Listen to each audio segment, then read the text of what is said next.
Teacher Tina at ang Praise and Worship Team. At sa opening prayer po natin, si Teacher Tina din.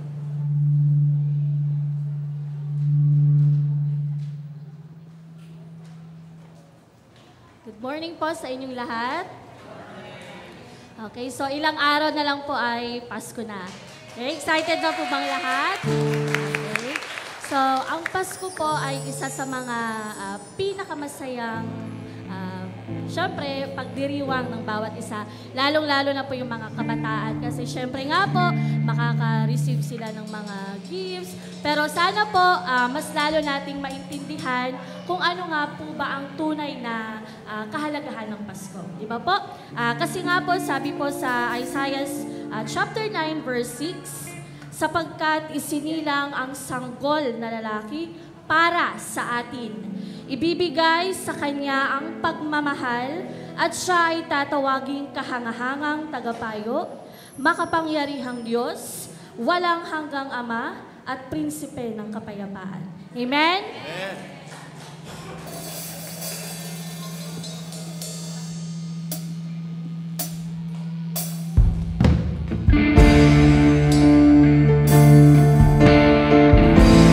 Pwede po kayo sumunod. Alam po natin ang kanta ito.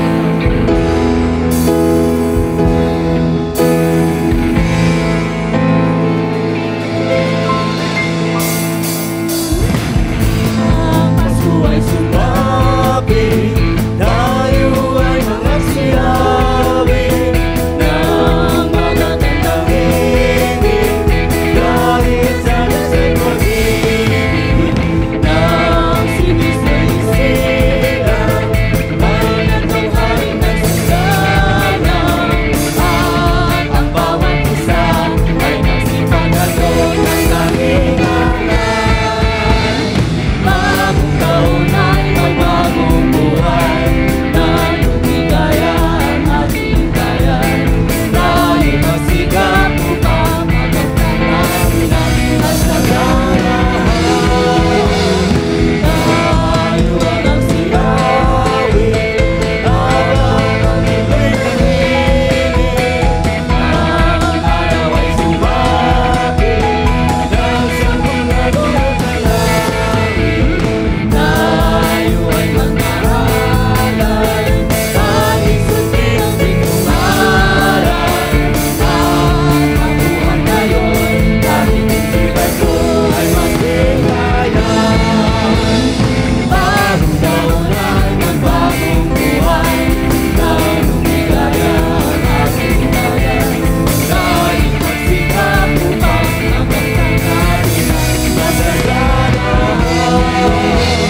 Tayo ay magsiyawi habang ang mundo ay tahimik. Ang araw ay sumapit, nagsanggol na dulot ng langit. Tayo ay magmahalan, ating sundin ang bitumaran. At nabuhat ngayon, kahit hindi Pasko ay masigayan. Tayo ang nagbabago, nagbibigay ng ating bayan. Tayo magsikap upang mapagtanggap natin ang kasalanan. Tayo ay magsiyawi habang ang mundo'y tahimik. Ang araw ay sumapit, nagsanggol na dulot ng langit. Tayo ay magmahalan, ating sundin ang bitumaran.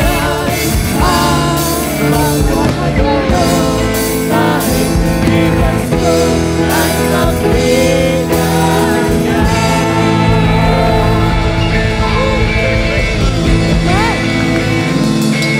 Let us pray po. Panginoon, makapangyarihan sa lahat, maraming salamat po sa araw na ito. Naway maging mapalad po ang lahat. Pagkaingatan mo po ang bawat isa, lalong-lalo na po ang mga kapatiran namin na wala pa po dito, Lord God. Pagkaingatan mo po sila na makapunta po dito ng maayos at matiwasay. Itinataas po namin ang lahat ng ito. In Jesus' name we pray. Amen.